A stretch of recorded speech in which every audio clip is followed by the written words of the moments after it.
El número de oxidación muestra la cantidad de electrones en exceso o en deficiencia que tienen los átomos en un compuesto. No obstante, los elementos, sin formar un compuesto, pueden también tener número de oxidación, por ejemplo como nitrógeno, azufre, fósforo, oxígeno, cloro, entre otros. Todos estos, al encontrarse en estado elemental, no combinados con algún otro elemento, tienen estado de oxidación cero, puesto que no les hacen falta ni electrones ni tampoco les sobran. La misma forma se puede ver para los mismos elementos cuando se encuentran agrupados en forma de moléculas diatómicas, como en el caso del nitrógeno, octoatómicas, como en el caso del azufre, tetratómicas, como el fósforo, o como el oxígeno triatómico, que se le conoce como ozono popularmente, de manera coloquial, o el dioxígeno, es el oxígeno que se encuentra en el aire. También todos ellos tienen, a pesar de que están en estado molecular, dos o más átomos en estado de oxidación cero. Pero en el caso de los compuestos químicos, pueden estar formando iones.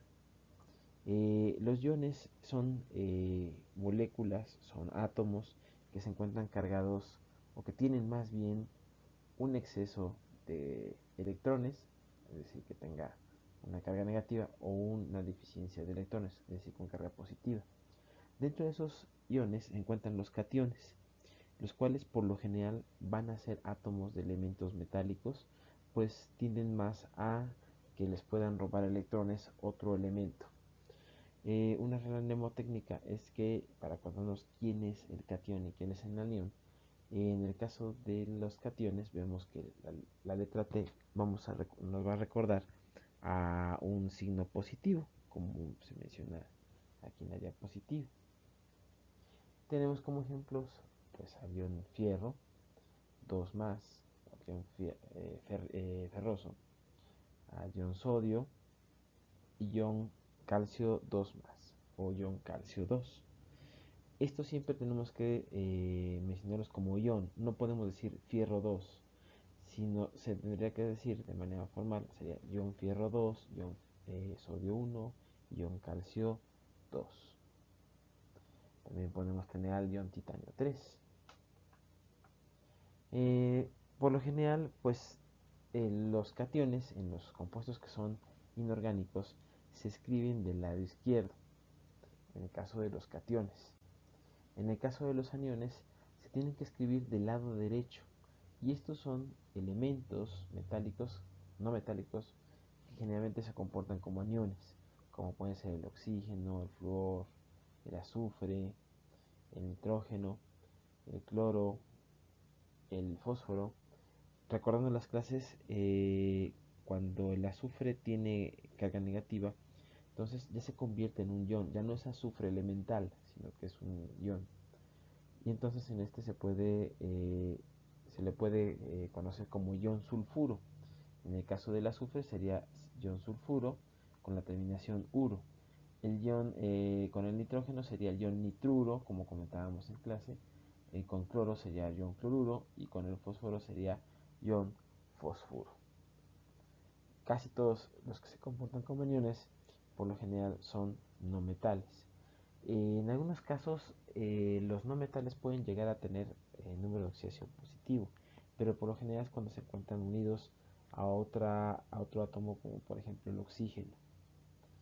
Y en el caso de un compuesto inorgánico, los aniones se escriben siempre del lado derecho.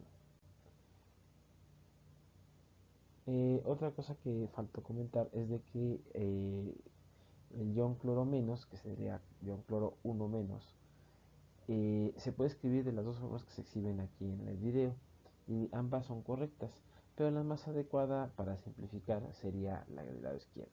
Cuando solamente tiene una carga negativa o una carga positiva, es válido hacer esto.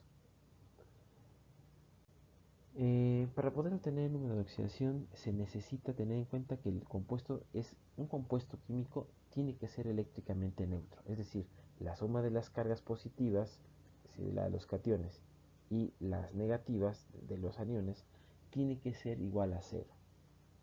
Eso es importante para poder sacar o obtener los números de oxidación. Por ejemplo, sabemos que el ion sodio más bien, se encuentra en el periodo, la familia 1A o la familia grupo 1.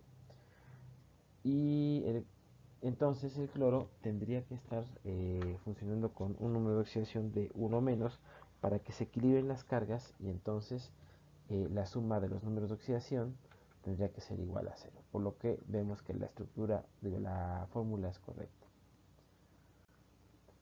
Para el caso del cloruro de calcio, para poder sacar los números de oxidación, sabemos que el calcio se encuentra en el grupo 2 de la tabla periódica, por lo tanto tiene que funcionar con 2 más. Pero para poder sacarlo, obtenerlo de la fórmula, podemos ver el subíndice de la fórmula y está el número 2. Ese 2 lo vamos a cruzar hacia el otro lado, y en el caso del subíndice del calcio, que sería 1, lo vamos a cruzar del otro lado para empezar a formular los números de oxidación, para poderlos obtener. En este caso, el calcio tiene una carga de 2 más. Y en el caso del cloro, perdón, el ion cloruro funciona con 1 menos. Y de esta manera, entonces ya sabemos que el cloro aquí está funcionando con 1 menos y el ion calcio con 2 más. Ahora, para poder verificar si la información es correcta, tenemos que multiplicar el número de oxidación que obtuvimos por el número de átomos en el compuesto. En este caso, nos saldría entonces de manera individual 2 por 1 menos 2, en 2 por menos 1 menos 2, 1 por más 2 es 2 positivo. Por lo tanto, si sumamos estos dos números de oxidación, pero ya tomando en cuenta por el número de átomos en el compuesto, entonces nos tiene que dar igual a 0, por lo cual son los números de oxidación correctos. Para el caso de este compuesto, que es el nitruro de fierro, aquí, de acuerdo a la regla anterior, nos diría que estarían funcionando con 1 más y 1 menos, pero esto no es cierto. ¿Por qué? Porque recordemos que el nitrógeno, cuando se encuentra en estado de un anión, funciona de hecho con 3 menos. Y aparte, el fierro, sabemos en la tabla periódica, funciona únicamente con un número de oxidación de 2 más y de 3 más. Por lo tanto, no puede funcionar con más 1. Entonces, para poder sacar los números de oxidación, lo que tenemos que hacer es fijar un átomo en el compuesto que sabemos que por lo general no cambia demasiado de número de oxidación. En este caso, el nitrógeno, de hecho, tiene varios números de oxidación, pero cuando se encuentra unido con el oxígeno, cuando se encuentra solo, como comentábamos en clase, y forma sales binarias, entonces solamente funciona con 3 menos. Por lo tanto, si funciona con 3 menos, tendría el átomo de fierro que funcionar con 3 más. Y eso es correcto, porque el ion nitruro se forma como N3 menos. Por lo tanto, el fierro tiene que tener forzosamente una carga de 3 más. Y entonces, aquí, si hacemos el cruce, digamos, de los números, nos quedaría en la parte de arriba el fierro 3, nitrógeno 3, subíndice 3. Y entonces, cuando son eh, números que son múltiplos entre sí, solamente en los compuestos que son iónicos, que no formen enlaces covalentes, podemos hacer la reducción a un múltiplo, ocupando digamos, como un múltiplo a uno de los subíndices de las fórmulas. En este caso sería el número 3. Dividido entre 3, pues quedaría con la fórmula que vemos en la parte de abajo. Y eso sería el nitruro de fierro 3 o el nitruro férrico. Para el caso de otros compuestos que son ternarios, que tienen ya 3 átomos o más, o cuaternarios inclusive, lo que tenemos que hacer es fijar o sacar los números de oxidación de átomos que sabemos que no cambian mucho sus números de oxidación, como es en el caso del oxígeno, que funciona con 2 menos, y en el caso del hidrógeno con un más.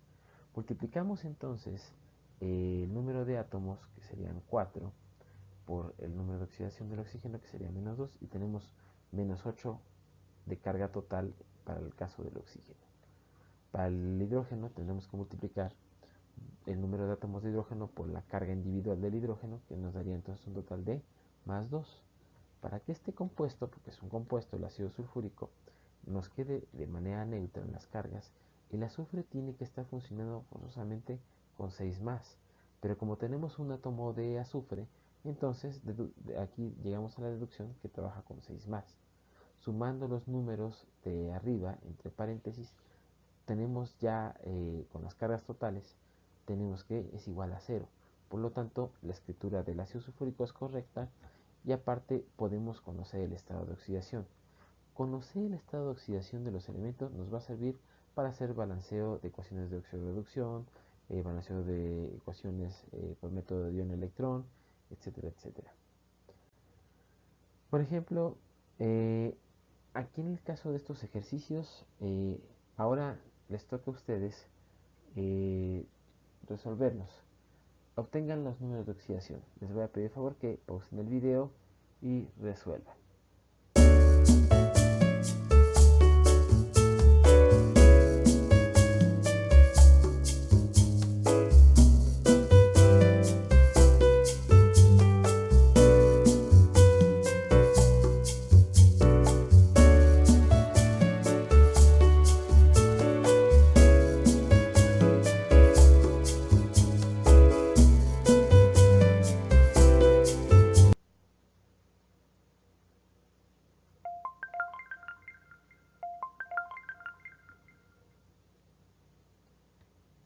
Estos son los números de oxidación.